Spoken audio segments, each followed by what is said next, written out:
हाय बच्चों, कैसे हैं आप लोग। आई थिंक आप सभी लोग ठीक होंगे। और अभी तक हम लोग एमीन के केमिकल प्रॉपर्टीज के बारे में बात कर रहे थे और कई सारे इंपॉर्टेंट रिएक्शन हम लोगों ने देखे थे। आज हम लोग इनके केमिकल प्रॉपर्टीज का लास्ट रिएक्शन देखने जा रहे हैं और ये रिएक्शन जो है वो बहुत ही ज्यादा इंटरेस्टिंग रिएक्शन है।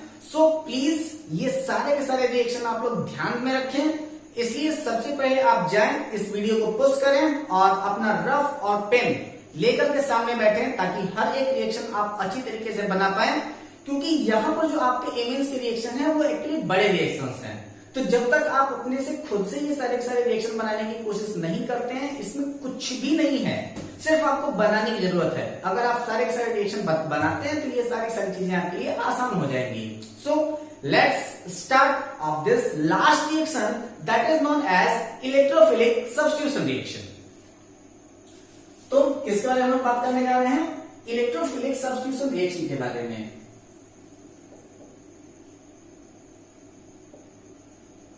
Electrophilic substitution reaction. अब बेटा ये जो आपका इलेक्ट्रोफिलिक सब्स्टिट्यूशन रिएक्शन है, इसको अगर हम लोग चाहें तो सबसे पहले इसका ब्रोमीन के साथ रिएक्शन कराते हैं, यानी कि फर्स्ट रिएक्शन से हम लोग स्टार्ट करते हैं।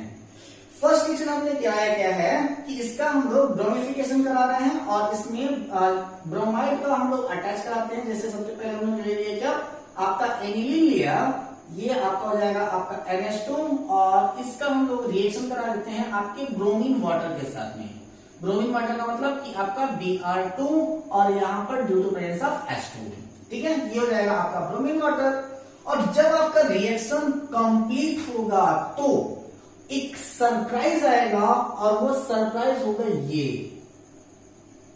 कि आपका ब्रोमीन किसी एक पोजीशन पर ऐड होना चाहिए था, लेकिन यहां ब्रोमीन एक पोजीशन पर ऐड ना हो करके ये आपका NH2 जैसे है वैसे रहेगा। यहां पर भी आपका Br2 ऐड होगा, यहां पर भी आपका ब्रोमीन ऐड होगा और यहां पर भी आपका ब्रोमीन ऐड हो जाएगा। साथ ही साथ आपका बनेगा, हर जगह से आपका हाइड्रोजन रिप्लेस हुआ है तो ये आपका बनेगा HBr। ऐसी कंडीशन में अगर हम लोग यहाँ पर 3Br2 ले लेते हैं तो ज्यादा बेटर लगेगा। तो ये हो जाएगा आपका सब्स्टिट्यूशन रिएक्शन। अभी तक हम लोग क्या देख रहे थे कि जब कभी भी ले रहे थे तो इसमें या फिर आपका मेटा पोजीशन पर हुआ है, आपका आर्थो पोजीशन या फिर पैरा पोजीशन पर ही ब्रोमीन लिख करके आ रहा था। लेकिन यहाँ आपके रिएक्शन में क्या हुआ है कि तीन के तीनों पोजीशन पर आपका ब्रोमीन अटैच हो गया है। इसको हम लोग अगर हम लोग नाम देना चाहे तो इसको हम लोग क्या कह सकते हैं, तो इसको हम लोग क्या कहते हैं कि आपका 2,4,6 ट्राइब्रोमो एनिलीन। क्या है आपका 2,4,6 ट्राइब्रोमो एनिलीन का फॉर्मेशन हो गया।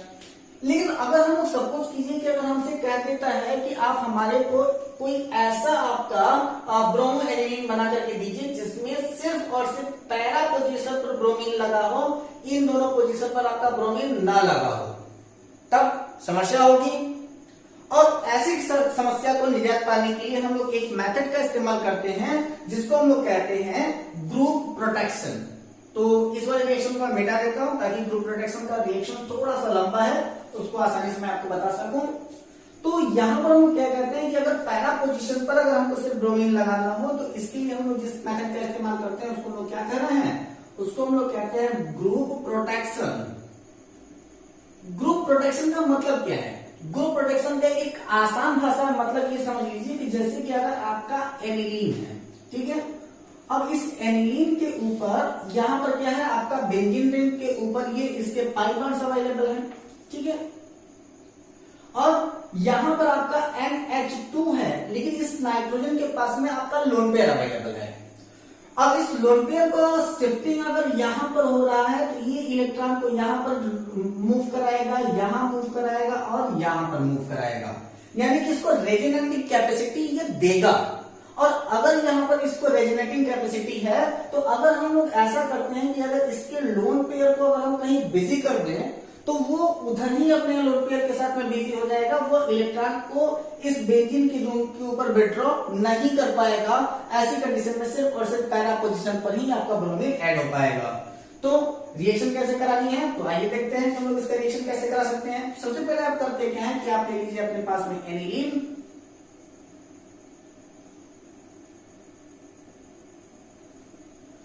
इसका रिएक्शन अगर आप चाहें तो एक बेस के प्रेजेंस में करा दीजिए, ज्यादा अगर इसके लिए हमको सुटेबल जो होता है कि हम लोग पायरिडीन लेते हैं, तो ये हो जाएगा आपका पायरिडीन। ठीक है, पायरिडीन के साथ जब इसका रिएक्शन कराते हैं तो इसका प्रेजेंस होगा आपका CH3O का ट्वाइस CH3 CO2 का ट्वाइस CH3CO2 का ट्वाइस O। ठीक है, और जब इसके साथ अगर आप रिएक्शन कराते हैं तो सबसे पहले आप करेगा क्या कि आपका पायरिडीन के पास में ये आपका अवेलेबिलिटी है, तो ये सबसे पहले करेगा क्या कि यहाँ पर अवेलेबल जो नाइट्रोजन है वह अपने पास में अवेलेबल एक हाइड्रोजन को धक्के मार के निकाल के बाहर करेगा, और यहाँ पर वो अटैच हो जाएगा किसके साथ में, आपका C डबल बॉन्ड O, यहाँ पर हो जाएगा आपका CH3। ठीक है, अब उसका इंपैक्ट जो है वो हमारे इस रिंग के ऊपर नहीं पड़ेगा। क्यों?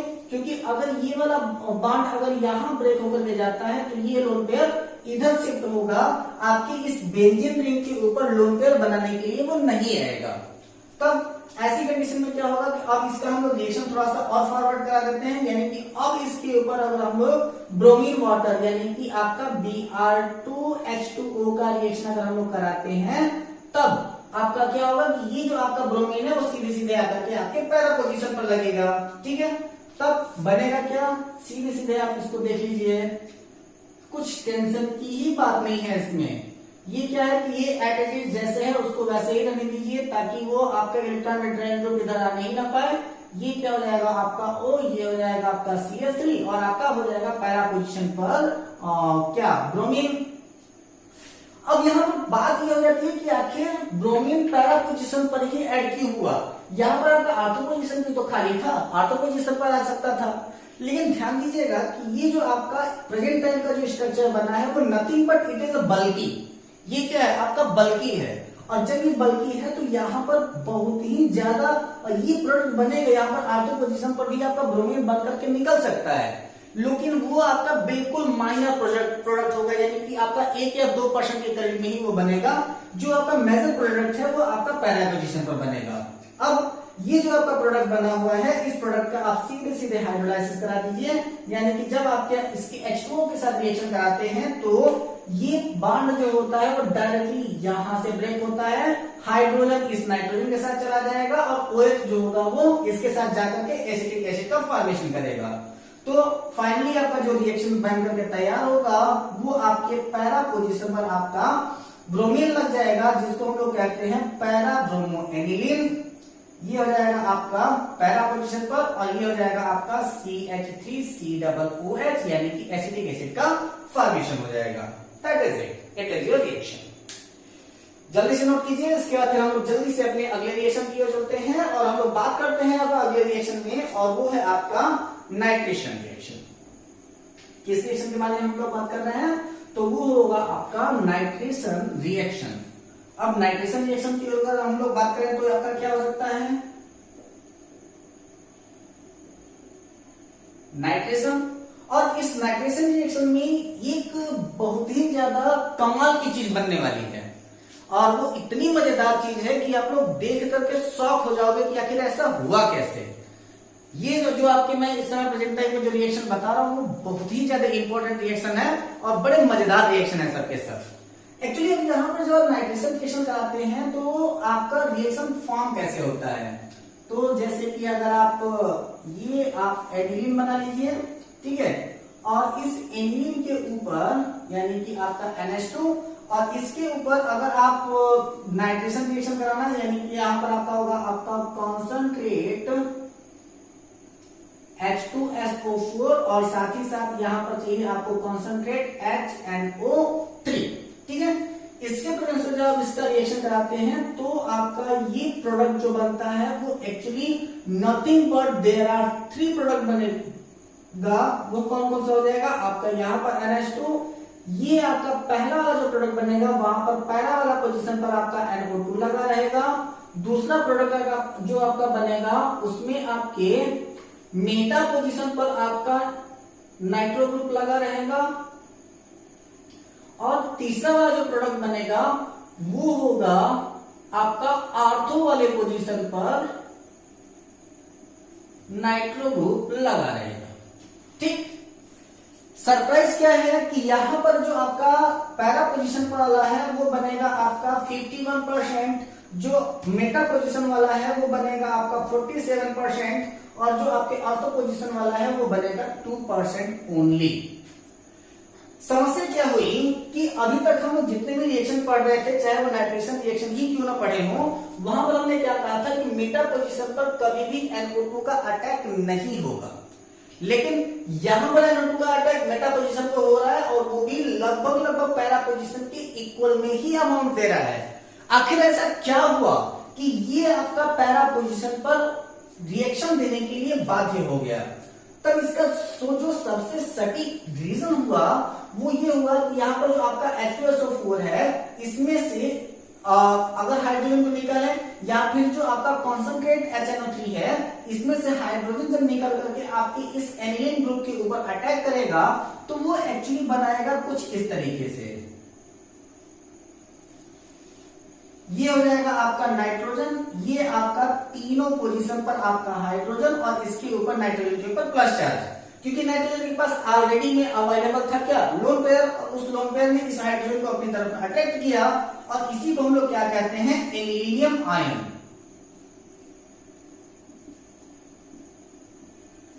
ये क्या है, आपका एनिलीनियम आयन है। और ये एक्चुअली जो आपका एनिलीनियम आयन है वो करता क्या है कि अपने पास में करेगा क्या कि अब यहाँ पर अभी तक जो डायरेक्शन देख रहे थे हम लोग रेजोनेंस के अकॉर्डिंग देख रहे थे कि वो आपका रेजोनेंस में आपका आर्थो एंड पैरा पोजीशन को बता रहा था। लेकिन अब जैसे ही इसके ऊपर प्लस चार्ज आ गया तो यहाँ पर इलेक्ट्रॉन विड्राइंग ग्रुप अवेलेबल है, यानी कि ये इलेक्ट्रॉन को अपनी ओर खींच रहा होगा। तो यहाँ पर जो कैपेसिटी होगी वो हो जाएगी आपके मेटा डाइवर्जिंग की, यानी कि इलेक्ट्रॉन जो होंगे वो आपके मेटा पोजीशन की ओर डाइवर्ट कर जाएंगे। तो इसी को हम लोग क्या कर सकते हैं, इसको हम लोग मेटा डायरेक्टिंग कर सकते हैं। Meta directing. तो due to presence of anilinium ion, यहां पर जो होगा वो आपका पोजीशन जो होगा वो आपका मेटा डायरेक्टिंग हो जाएगा, और NO2 जो होगा वो आपके मेटा पोजीशन पर आसानी से लग जाएगा। लेकिन अब यहाँ पर फिर से वही पुरानी वाली समस्या, अगर हमसे फिर से कह दिया जाए कि हमें एनिलीनियम आयन वगैरह कुछ समझ में नहीं आया, हमको सिर्फ और सिर्फ ऐसा हमें एनिलीन चाहिए जिसमें नाइट्रो ग्रुप जो होगा वो सिर्फ और सिर्फ पैरा पोजीशन पर लगा हो, और कोई हमको नहीं चाहिए, तो फिर से वही अपना पुराना वाला रिएक्शन करा देते हैं जिसको हम लोग कहते हैं ग्रुप प्रोटेक्शन, यानी कि इसमें से इसको बिजी कर दो ऊपर ही, और वो नीचे आने ना पाए। तो ठीक जैसे बेंजीन के साथ हमने रिएक्शन कराया था, सेम रिएक्शन वही आपका करा देना है। चलिए आइए करा देते हैं। नाइट्रेशन रिएक्शन में हम लोग इसका कराते हैं ग्रुप प्रोटेक्शन। Group protection. और जब आप यहाँ पर ग्रुप प्रोटेक्शन करा रहे होते हो तो आपका क्या क्या बन सकता है, तो सबसे पहले आप करेंगे क्या, सेम एट इज वही रिएक्शन कराएंगे जो हमने इसके पहले कराया था। ये है आपका एनिलीन, यानी कि आपका NH2, इसका रिएक्शन अगर हम करा दें CH3CO का ट्वाइस O के साथ में, और इसके साथ में अगर हम लोग पायरिडीन को लगा दें तो और ज्यादा बेटर होगा। ठीक है, तो पायरिडीन की वजह से जब इसका रिएक्शन कराते हैं तो वो फिर से आपका वही पुराना सब्सटेंस बनाता है जिसमें आपका जो इलेक्ट्रॉन हो जाता है वो आपका डाइवर्ट हो जाता है। ये हो जाएगा आपका C डबल बॉन्ड O, यहां पर हो जाएगा आपका CH3। ठीक है, और इसी प्रोडक्ट हम लोग पिछले बार में भी मैंने आपको बता दिया था कि जो आपका प्रोडक्ट है वो आपका क्या रहेगा, आपका एन-फेनिल इथेनेमाइड बना देता है। और इसके बाद फिर ये जो आपका रिएक्शन होगा, अब इसका रिएक्शन अगर आप चाहें तो आप वही पुराना वाला कॉन्सेंट्रेट वगैरह को इस्तेमाल कर सकते हैं। जैसे कि अगर हम लोग इसका रिएक्शन, हम लोग वही पुराना वाला क्या ले रहे थे हम लोग, हाँ नाइट्रो ग्रुप के लिए, तो सबसे पहले हम लोग यहाँ पर रिएक्शन करा दें किसके साथ, H2SO4 के साथ करा दें। दोनों को ले लेते हैं, आपका कॉन्सेंट्रेट H2SO4 ले लें, और इसके बाद फिर आपका कॉन्सेंट्रेट HNO3 ले लें। ठीक है, अब इन दोनों के साथ जैसे ही आप रिएक्शन कराते हैं तो अब यहाँ पर क्या है कि आपका ये दोनों पोजीशन तो बर्क हो गया, ये आपका मेटा डायरेक्टिंग रहा नहीं, क्योंकि अब इसके पास तो आपका लोन अवेलेबल जो है वो आपका इधर ही बिजी हो गया। तब ऐसी कंडीशन में जो आपका नाइट्रो ग्रुप होगा वो डायरेक्टली आकर के अटैच हो जाएगा आपके पैरा पोजीशन पर। ये हो जाएगा आपका नाइट्रोजन, यहाँ पर आपका हाइड्रोजन, ये आपका C डबल बॉन्ड O, ये हो जाएगा आपका CH3 और यहाँ पर आपका आ जाके नाइट्रो ग्रुप अटैच हो गया। जैसे ही इसका नाइट्रो ग्रुप यहाँ पर अटैच हुआ तो इसका रिएक्शन अब आप करा दीजिए आप H2O से, यानी कि वाटर से जब आप रिएक्शन करा दीजिए फिर से ये रिएक्शन होगा, वो यहां से ब्रेक होगा और जैसे ही वो यहां से ब्रेक होगा तो वो आपका नाइट्रो एनिलीन जो होगा निकल करके बाहर हो जाएगा, बन जाएगा आपका NH2 और यहाँ पर आपका बन जाएगा आपका NO2, उसके साथ में बन जाएगा आपका CH3COOH। बन गया आपका पहला पोजीशन पर नाइट्रो ग्रुप लगा करके। जब भी अगर आपको बनाना हो तो आप बड़े आराम से बना सकते हैं, उसमें तो कोई दिक्कत रही नहीं गई है, दोनों रिएक्शन आपका क्लियर हो चुका है। इसके बाद अब लास्ट रिएक्शन हम लोग देख लेते हैं इस चैप्टर का। इसके बाद फिर हम लोगों को एक और है आपका डाइजोनियम। तो डाइजोनियम के लिए सिर्फ एक वीडियो में उसके लिए बना दूंगा, वो आपको सारी चीजें क्लियर हो जाएंगी उसमें क्या क्या चीजें हैं। तो आपका लास्ट रिएक्शन हम लोग देखते हैं और वो है आपका सल्फोनेशन रिएक्शन। बड़ा आसान सा रिएक्शन ये भी, और इसमें भी कुछ ये मजेदार ही होने वाली है। क्या है आपका सल्फोनेशन, क्या है सल्फोनेशन।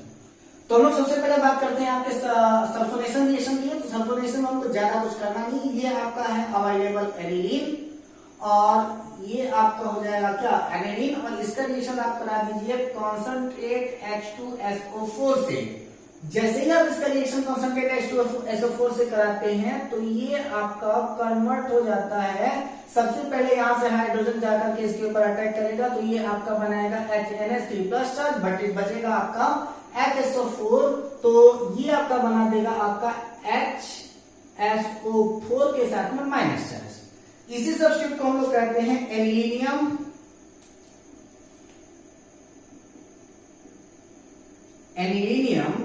Hydrogen sulphate. क्या कहते थे इसको हम लोग कह देते हैं एनिलीनियम हाइड्रोजन सल्फेट। और इस एनिलीनियम हाइड्रोजन सल्फेट का हम लोग लगभग 453 से लेकर के 473 केल्विन के अप्रॉक्स अगर हम इसको हीट कराते हैं तो ये आपका एक सब्स्टिट्यूट रिएक्शन देगा, जो कि यहां पर आपका लग जाएगा आपका NH3 एट इट इज, और इसके पैरा पोजीशन पर आकर के लगेगा SO3H। ठीक है, तो ये तो आपका सल्फोनेशन रिएक्शन यही पर आपका कंप्लीट हो जाता है। और इसी को हम लोग क्या कहते हैं कि इसी को हम लोग कह देते हैं सल्फोनिक एसिड।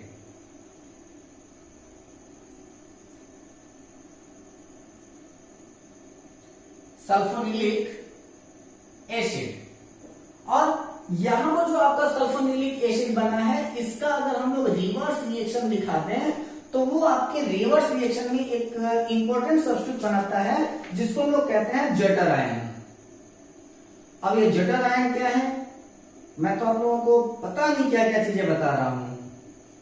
ये है आपका NH3 प्लस और इसके नीचे जो होगा वो आपका SO3 माइनस होगा, और इसी को हम लोग क्या कहते हैं आपका ZUITER जॉइटर आयन। एक्चुअली जटर आयन वो होता है कि जैसे किसी भी एरोमेटिक कंपाउंड्स के ऊपर पॉजिटिव और नेगेटिव चार्ज दोनों एक साथ आ जाए, उसी को हम लोग कहते हैं क्या है आपको जॉइटर आयन के नाम से जानते हैं। दैट इज ऑल की अभी तक आप लोगों के इस एनिलीन के चैप्टर में जितना भी इंपॉर्टेंट केमिकल रिएक्शन था उसको मैंने आपको बता दिया है। आप बुक में देख करके जितने भी रिएक्शन है आप उनकी प्रैक्टिस कर लें। इसके बाद फिर अगले वीडियो में हम लोग बात करने वाले हैं आपके डाइजोनियम सॉल्ट की, और वो हमारा लास्ट वीडियो होगा। सो अब तक आप लोगों को आपकी इस एनिलीन के चैप्टर में अगर कोई भी प्रॉब्लम हुई हो तो प्लीज आप उसे जरूर पूछ ले। तब तक घर पे रहें, हंसते रहें, मुस्कुराते रहें, अपना और अपनों का ख्याल रखें। सभी के सभी जितने रिएक्शन मैं आपको बताता जा रहा हूं वो सारे रिएक्शन आप खुद प्रिपेयर करें। तब तक के लिए नमस्कार, ऑल द बेस्ट, जय हिंद।